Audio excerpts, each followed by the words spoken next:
اللهم رب شهر رمضان الذي أنزلت فيه القرآن وافترضت على عبادك فيه الصيام. اعوذ باللہ من الشیطان الرجیم بسم اللہ الرحمن الرحیم نحمده ونصلی علی رسولہ الکریم وعلی اہل بیتہ الطیبین الطاہرین اللہم صلی علی محمد وآل محمد وعجل فرجہم۔ معزز سامعین، ایصال ثواب کے حوالے سے ہماری گفتگو جاری ہے اور گفتگو پہنچی تھی کہ سید خوئی علیہ الرحمہ کہتے ہیں کہ اصل تو یہی ہے کہ ہر شخص اپنا عمل خود انجام دے، کیونکہ جب پروردگار عالم نے اس سے عمل طلب کیا ہے تو ضروری ہے کہ وہ اپنی ذمہ داری کو انجام دے۔ کوئی اور کیسے کھڑا ہوگا اس کی جگہ پر اس ذمہ داری کو انجام دینے کے لیے؟ پھر اس کے بعد فرماتے کہ نہیں، کیونکہ ہمارے پاس یہاں پر روایات ہیں، لہذا روایات آ کے اس اصل کو توڑ دے گی، اور روایات آ کے ہمارے پاس یہ بیان کرتی ہے کہ اگر کوئی میت کی نیابت میں عمل کو انجام دے تو میت کی ذمہ داری جو ہے وہ اس سے ادا ہو جائے گی۔ پہلی روایت آپ کی خدمت میں کل پیش کی تھی، اس کے اندر بھی کیا تھا کہ نصلی عن المیت، کہ ہم امام صاحب کے جب راوی نے سوال کیا تو کہا کہ ہم میت کی نماز پڑھ سکتے ہیں؟ امام نے کہا پڑھ سکتے ہیں۔ یہ عن جو ہے یہ کیا ہے؟ نیابت کے لیے، یعنی نیابتاً عن المیت۔ اسی طرح ایک روایت ہے صحیحۃ معاویہ ابن عمار، یہ بھی روایت صحیح ہے۔ قال قلت لابی عبداللہ علیہ السلام، راوی کہتے ہیں کہ میں نے ابو عبداللہ سے پوچھا، یعنی چھٹے امام جعفر صادق علیہ السلام سے سوال کیا، ایو شیء یلحق الرجل بعد موتہ، کون سی چیز ہے کہ جو مرد سے اس کی موت کے بعد جا کر ملتی ہے؟ قال یلحقہ الحج عنہ، اس کی جانب سے جو حج کیا جائے وہ اسے موت کے بعد بھی پہنچتا ہے۔ والصدقۃ عنہ، اور اس کی جانب سے جو صدقہ دیا جائے یہ بھی اس تک پہنچتا ہے، یعنی اس سے جا کے مل جاتا ہے۔ والصوم عنہ، اس کی جانب سے اس کی نیابت میں جو روزہ رکھا جائے وہ بھی جو ہے وہ اس تک پہنچ جاتا ہے۔ اسی طریقے سے ایک روایت ہے چھٹے امام سے، یہ ما یلحق الرجل بعد موتہ، تو امام نے کہا کہ فقال، امام نے جواب دیا سنت سناہا، اچھی سنت جو اس نے قائم کی ہوگی، وولد الطیب، با تربیت پاکیزہ اولاد، یدعو لوالدیہ بعد موتہما، جو اپنے ماں باپ کی موت کے بعد ان کے لیے دعا کرے، وَيَحُجُّ وَيَتَصَدَّقُ وَيَعْتَقُ عَنْهُمَا، ان کی جانب سے جو ہے وہ غلام اور کنیزوں کو آزاد کرنا، حج کرنا، صدقہ دینا، وَيُصَلِّي وَيَصُومُ عَنْهُمَا، وہ بیٹا جو ہے وہ ان کے لیے نماز پڑھے، ان کی جانب سے جو ہے وہ روزہ رکھے۔ پھر اس نے مولا سے سوال کیا فَقُلْتُ أُشْرِكُهُمَا فِي حِجَّتِي، کیا میں انہیں اپنے حج میں شریک کر لوں؟ اب یہ جو سوال ہے نا، یہ کیا ہے کہ میں انہیں اپنے حج میں شریک کر لوں، یعنی کیا میں ثواب کے اعتبار سے انہیں شریک کر لوں؟ قال نعم، امام نے کہا کہ ہاں تم چاہو تو یہ کام بھی کر سکتے ہو، کہ تم جو حج اپنا انجام دے رہے ہو، اب ظاہر سی بات ہے کہ یہاں پر حج کی بات ہو رہی ہے، تو اس کے اپنے حج کی بات ہو رہی ہے، تو اللہ ظاہر یہ ہے کہ واجب حج کی بات ہے، لیکن اگر مستحب حج کی بھی بات ہے تب بھی جو ہمارا مدعا ہے وہ ثابت ہو جائے گا۔ امام نے کہا کہ ہاں انہیں بھی شریک کر لو۔ اب یہاں شریک سے کیا مراد ہے؟ انہیں شریک کر لو یعنی ثواب میں، علی الاقل کیا ہے؟ ثواب میں شریک کر لو۔ اسی طریقے سے ایک اور روایت ہے وہ صحیحۃ علی ابن جعفر، اس روایت کے اندر راوی نے مولا سے سوال کیا، کہتا ہے کہ سألت ابی جعفر ابن محمد علیہ السلام، کہ میں نے امام ہادی سے جو ہے وہ یہ سوال کیا، عن الرجل، ایک ایسے شخص کے بارے میں، هل يصلح له ان يصلي او يصوم عن بعض موتاه، کیا یہ صحیح ہے اس کے لیے کہ وہ نماز پڑھے اور روزہ رکھے اپنے بعض مردوں کے لیے، بعض میتوں کے لیے جو چلے گئے ہیں اس دنیا سے، ان کے لیے وہ نماز اور روزے رکھے؟ قال نعم، امام نے کہا ہاں۔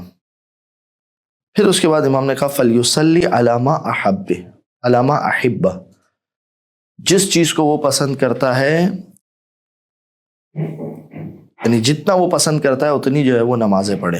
یہاں پر یہ بھی ہو سکتا ہے، اب یہ روایت کے اعتبار سے فلیصل، اب اگر یہ یصل ہو جائے گا تو دائرہ بہت بڑا ہو جائے گا، یعنی وہ صلہ رحمی کرے علی ما احب، یعنی جس صلہ رحمی کے جس حصے کو وہ پسند کرتا ہے اس کام کو انجام دے، اور اس میت کی طرف سے جو ہے وہ اس کام کو انجام دے، یا اس کا ثواب جو ہے وہ میت کو دے دے۔ وَيَجْعَلْ تِلْكَ لِلْمَيِّتِ، اور اسے جو ہے وہ میت کے لیے قرار دے۔ اور پھر اس کے بعد جو ہے وہ امام نے فرمایا کہ هُوَ لِلْمَيِّتِ إِذَا جَعَلَ ذَلِكَ لَهُ، اور یہ میت کے لیے ہو جائے گا اگر اس نے اس عمل کو میت کے لیے قرار دیا تھا۔ تو ان ساری روایتوں کو ذکر کرنے کے بعد سید کہتے ہیں کہ یہ جو روایتیں، اس میں سے بعض صدقے کے موارد میں، بعض صوم میں، بعض حج میں، تو یہ معظم عبادتیں، یعنی بڑی بڑی عبادتیں، نماز، روزہ، حج، اور ان تمام چیزوں کے اندر جب نیابت ہو سکتی ہے، یعنی ان تمام چیزوں کے اندر نیابت ہو سکتی ہے، تو اس سے یہ پتہ چلتا ہے کہ یہ امر کسی ایک خاص جہت سے نہیں ہے کہ صرف روزے کے لیے ہو سکتی ہے، صرف نماز کے لیے ہو سکتی ہے، صرف حج کے لیے ہو سکتی ہے، نہیں، بلکہ اگر ہم انہیں جمع کریں تو یہ مختلف موارد ہے۔ خصوصاً ان میں سے ایک روایت ہے جس میں امام نے کہا کہ صدقہ، اب صدقے کا مفہوم بہت وسیع ہے، صدقہ مال کے ذریعے سے صدقہ روایات کے اندر ہے درخت اگانا صدقہ، کسی کو لباس دینا صدقہ، تو یہ کتنا وسیع موضوع ہے۔ اچھا، اب یہ نیابت والی بحث تھی، ایصال ثواب کے حوالے سے اس کو کیسے، اگر فرض کر لیں کہ یہ نیابت کے اندر، یعنی کسی کو اس کی جگہ پر نائب بنانا، اگر اس اعتبار سے یہ روایات تام ہیں، یعنی کہ یہ باتیں، یہ روایات نیابت کو ثابت کرتی ہیں، تو پھر صرف ثواب دینا یہ اقل مرتبہ ہے۔ اگر یہ نیابت والا مرتبہ ثابت ہے تو وہ والا مرتبہ خود انہی روایتوں کے ذریعے سے ثابت ہو جائے گا۔ اگر یہ روایت نیابت والے کو ثابت نہیں کرتی تب تو یہ ہے ہی صرف ایصال ثواب کے مورد کے لیے۔ اس کی میں آپ کو مثال دیتا ہوں، میں دو چیزیں ثابت کرنا چاہ رہا ہوں، اے اور بی، اب اس کے علاوہ کوئی تیسری چیز ہے ہی نہیں ہمارے پاس، لہذا اگر یہ روایت اے والے مرتبے کو ثابت کرتی ہے کہ جو بی سے بلند ہے، تو بی والا مرتبہ تو خود بخود ثابت ہو جائے گا۔ یعنی اگر آپ کسی بچے سے کہیں کہ بھائی یہ بچہ، میں آپ سے کہوں کہ یہ بچہ 7th کلاس میں یا 8، تو آپ کہیں گے یعنی یہ 7ویں درجے کا ہے یا 8ویں درجے کا، تو آپ کہیں گے کہ یہ 8ویں درجے کا ہے، اس کا مطلب یہ کہ 7واں درجے سے ہی گزر چکا ہے، واضح سی بات ہے۔ لہٰذا اگر یہ روایتیں نیابت کو ثابت کرتی ہے تو ثواب والا تو آسان ہے، اس کے لیے پھر الگ سے ہمیں کوئی دلیل قائم کرنے کی ضرورت نہیں ہے۔ اور اگر یہ روایتیں صرف 7ویں والے کو ثابت کرتی ہے تو ہمارا مدعا یہ ایصال ثواب، اس کا مطلب یہ ساری روایتیں کس کے لیے؟ ایصال ثواب کے لیے۔ لہذا ان روایات کے ذریعے سے جو ہے وہ ایصال ثواب ثابت ہو سکتا ہے۔ سید خود ایک دلیل اور دیتے ہیں ایصال ثواب کے لیے، وہ میں آپ کی خدمت میں پیش کرتا ہوں۔ وہ کیا؟ سید کہتے ہیں ایصال ثواب ایک طریقے کی دعا ہے۔